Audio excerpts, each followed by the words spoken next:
Hello everyone, I am Divya Lakhanpal. I am a student of the Food and Nutrition Management program at Georgian College. Through this presentation, we would be learning about foodborne pathogenic illness and we will specifically discuss Bacillus cereus gastroenteritis. So let us start with understanding what are pathogens. Pathogens are disease-causing microorganisms. They could be bacteria, viruses, fungi, or parasites. Having understood that, we move on to learning about a foodborne illness. Biological agents such as bacteria, fungi, parasites, their toxins and chemicals could lead to contamination in foods. Consumption of these contaminated foods can cause illness in humans.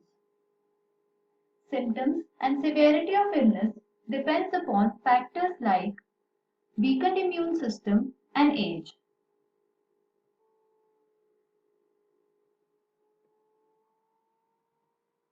Bacillus cereus is the pathogen responsible for Bacillus cereus gastroenteritis. So let me tell you a bit about this bacteria. Bacillus cereus is a gram-positive rod-shaped bacteria. It forms spores that germinate into vegetative forms under favorable conditions. It is facultatively anaerobic, meaning it can survive with or without oxygen. It produces toxins and it can be found extensively in surroundings, like in dust, dirt, soil, and vegetation. It can also be found in food, and it can multiply rapidly at room temperature. Bacillus cereus gastroenteritis is the food poisoning caused by toxins produced by Bacillus cereus. The intoxication caused is intense. It leads to inflammation of the gastrointestinal tract and can cause two types of gastrointestinal illness. Mortality is rare in this disease.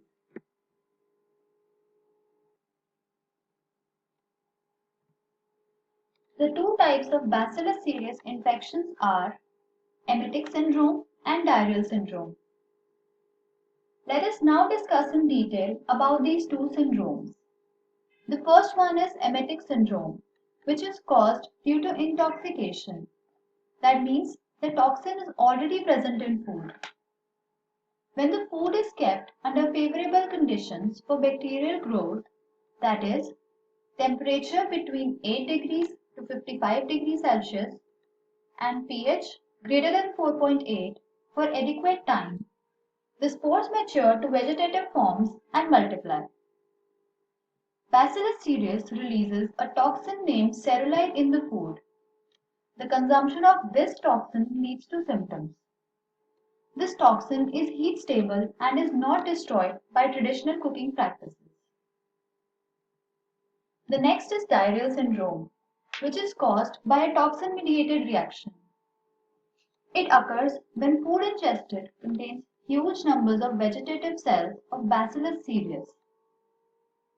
The bacterial cells enter GI tract and produce enterotoxin when they reach the small intestine. Released toxin leads to the manifestation of illness.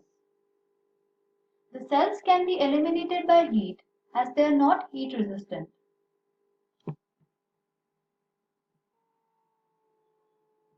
Next, we move on to the symptoms of these two types of illness.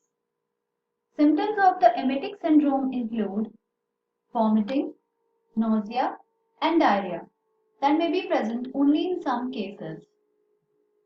While the diarrheal syndrome includes symptoms like diarrhea that may be present with blood or mucus, nausea, and abdominal cramps. Incubation period. In emetic syndrome, the symptoms appear approximately 30 minutes to 5 hours after consuming contaminated food. However, in diarrheal syndrome, the incubation period is around 8 to 16 hours. Duration of illness. Symptoms of the emetic syndrome vanish within 6 to 24 hours. while in diarrheal syndrome, symptoms take relatively longer to disappear, the duration being 12 to 24 hours.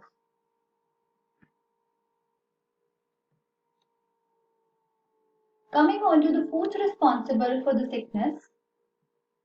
In emetic syndrome, the culprits are mainly potatoes, pastas, rice, and cheese products.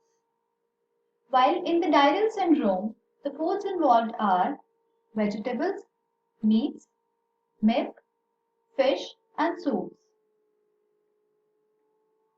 Now let us talk about prevention of Bacillus cereus gastroenteritis. Preventive strategies include averting growth of Bacillus cereus and production of its associated toxins in the food. The procedures include storage of potentially threatening foods at a safe temperature, that is, either above 60 degrees Celsius or refrigerated below 4 degrees Celsius. Cooling prepared foods that are not likely to be consumed immediately at a temperature under 4 degrees Celsius within 6 hours. Reheating foods to at least 74 degrees Celsius before serving again.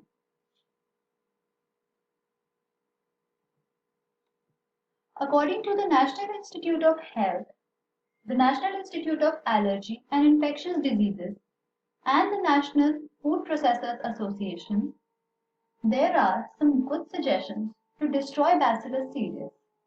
For example, steaming under pressure, roasting, frying, and grilling foods can destroy the vegetative cells and spores.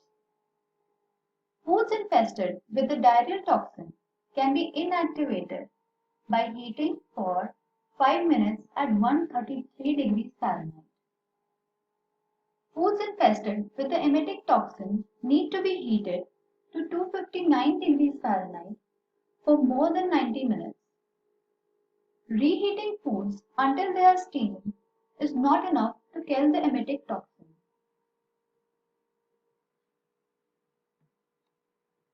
Next is an example of Bacillus cereus outbreak. A lethal family outbreak of Bacillus cereus related food poisoning occurred in August 2003.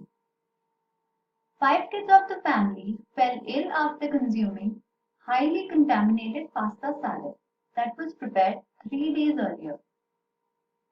3 children ingested a lesser quantity of the salad due to the presence of a peculiar smell. One of the kids, that was a girl aged 7, suffered respiratory distress and vomiting due to the severity of intoxication. She was hospitalized and had to be ventilated, but she could not be saved because of liver failure and metabolic acidosis that resulted from Bacillus cereus gastroenteritis. Other children too experienced the same problems but to different degrees. They could be cured after proper medical treatment, but it took them 8 days to be completely well. On investigation, 6 food samples, the autopsy report of the deceased girl, and the vomiting samples of children revealed the presence of Bacillus cereus.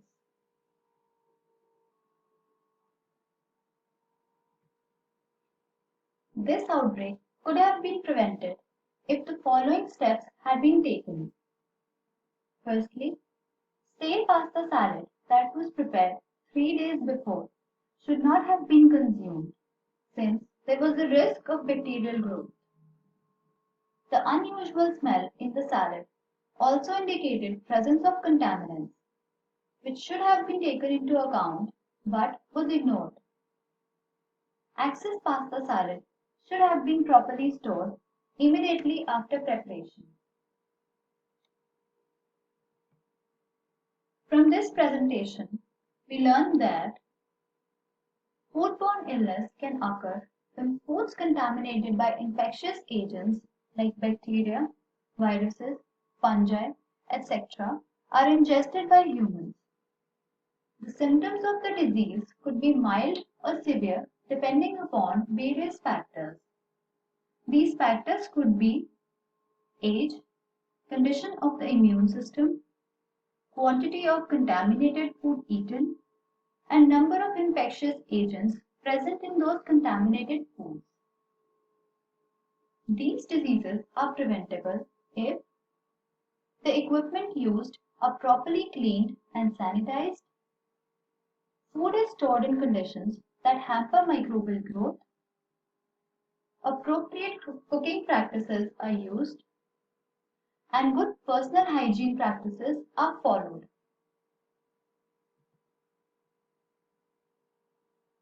Thank you all for your time and patience. Have a nice day.